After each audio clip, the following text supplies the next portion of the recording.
acid right here. I'll just fill this up with the acid, and we know that's 1 molar, meaning that's how strong it is. And then I made 1 molar base over here. This is called sodium hydroxide. That one's hydrochloric acid. So this sodium hydroxide is a base. And what I'm going to do is pour the base down here. About the same amount as the acid, about. Okay. And then in the middle, and you guys can watch this and actually film it, I'm going to fill this with water.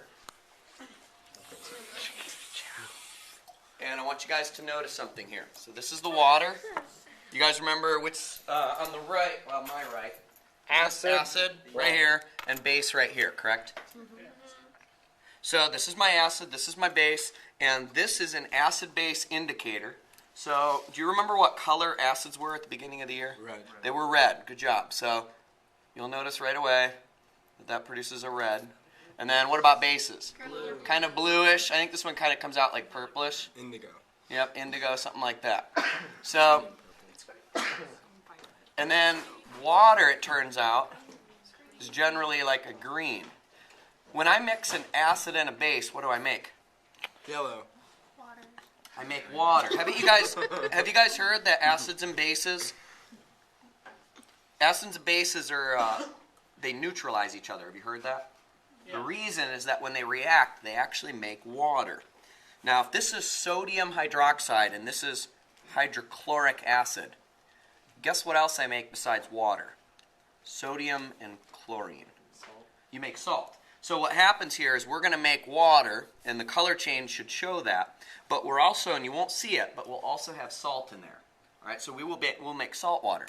That's why a dangerous acid like this and a dangerous base can mix, and you'll see that they'll become the color of water here.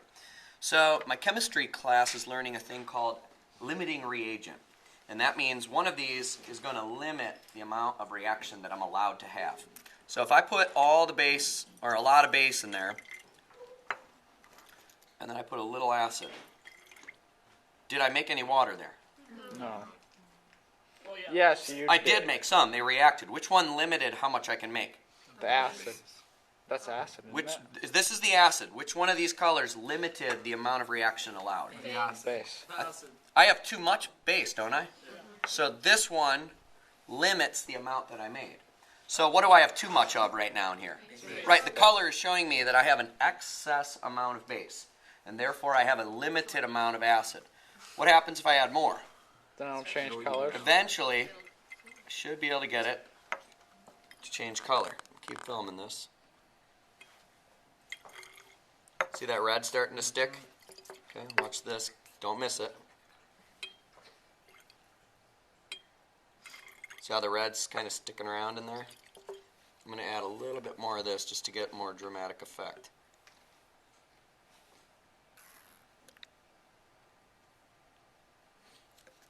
Okay, let's do this again.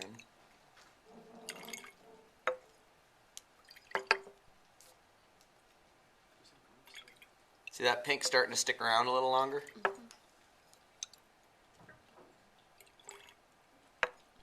Starting to swirl in there.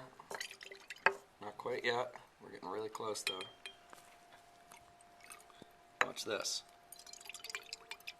What did I just make? Green, yellow. We were there for a second, right? So we went a little past. Watch this. Just 2 drops.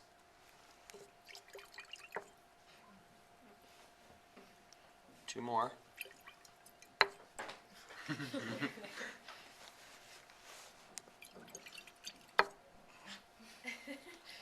shoot it all the way in there. Yeah. Oh my gosh.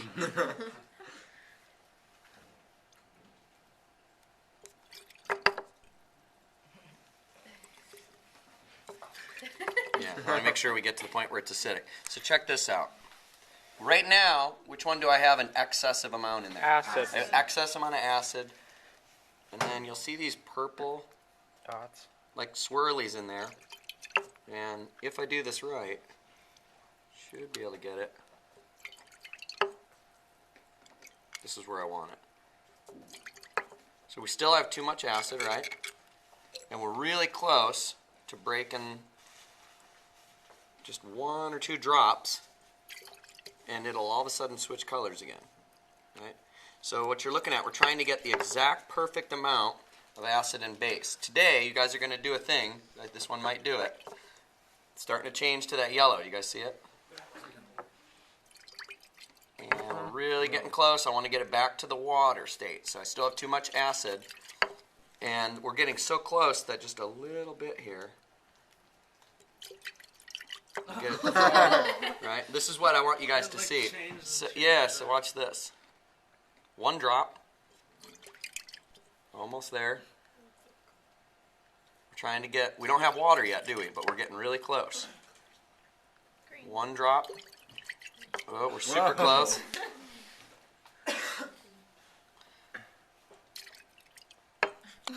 Almost. Right? And there, we're almost getting to the point where we have water. Dude, you guys are hilarious.